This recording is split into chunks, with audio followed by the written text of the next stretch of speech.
Every time I turn on the news, I'm shouting at the screen like it's a horror movie. Don't go in there, America! Leatherface is in there, America! And listen, I know some people don't care about January 6th, but let me remind you about something real quick. He was also a terrible president! I mean, are we gonna really bring back a man who tried to overthrow the government? This is like asking Jeffrey Epstein to watch your kids. Trump's losing it over cereal commercials. Yep, you heard that right. The guy who used to run the country is now freaking out about who's eating Cheerios on TV. What's next? A meltdown over the tooth fairy. Leslie Jones just stepped into the ring with the orange menace, and she's not pulling any punches. She's serving up some truth with a side of jokes that'll make you spit out your cornflakes. Want to see Trump get roasted harder than burnt toast? Before we move on, I'd like to ask you a small favor. If you appreciate this content, please take a second to like this video and subscribe to the channel. Over 98% of you watch the videos without subscribing. It costs you nothing, but it makes a huge difference to us. So, did you click the subscribe button? Great, thank you so much.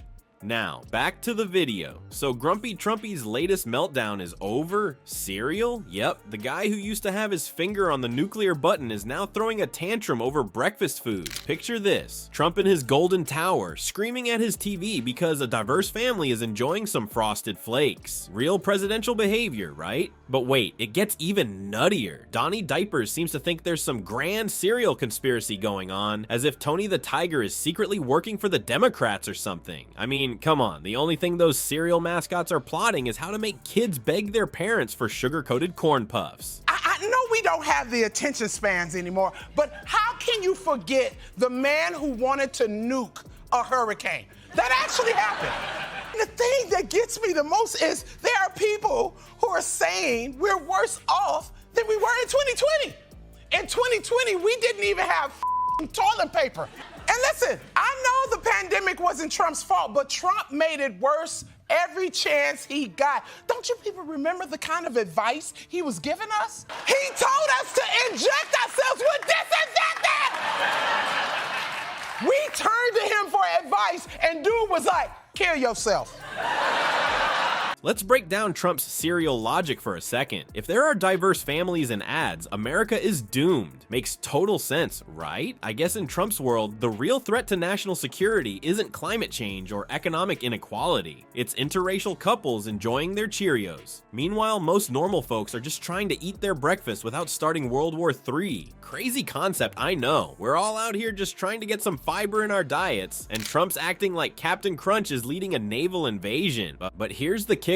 These companies aren't pushing some evil woke agenda. They're just trying to sell cereal to, you know, everyone. Shocking, I know. It's almost like America is diverse or something. Who would have thought? Leslie Jones really nailed it when she compared Trump to a toddler throwing a fit over getting the wrong color sippy cup while the house is on fire. It's spot on. The world's facing real problems, and our orange friend is busy counting melanin levels in cereal ads. The election is now less than 8 months away, and guess what? America is on the path to doing something really, really stupid. A new CBS News poll shows 46% of registered voters remember the Trump-era presidency as excellent or good, compared to President Biden's 33%. New Fox News polls finding former President Trump leading President Biden by 5 points nationally in a head-to-head matchup. This is his biggest lead yet against Joe Biden. Jones pointed out that while Trump's having his cereal crisis, the world is actually changing. More companies are embracing diversity in their marketing because, surprise, surprise, it's good for business. A study even found that 76% of consumers think brands should represent diversity in their ads. But I guess Trump missed that memo while he was busy building walls and banning Muslims. So what's next in Trump's breakfast crusade? Will he declare war on pancakes for being too round and inclusive? Maybe he'll accuse waffles of having too many equal squares. Or perhaps he'll claim that oatmeal is a liberal plot because it's too beige and neutral. One thing's for sure, while Trump's busy turning breakfast into a battleground, the rest of us will be over here enjoying our multicultural Fruit Loops. Because let's face it, a diverse America is a lot more colorful and fun than Trump's bland white bread vision. Now pass the milk, would you?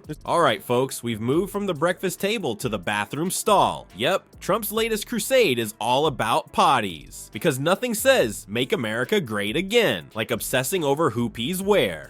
I could go on and on about why it would be a terrible idea to bring back Trump. But you know what?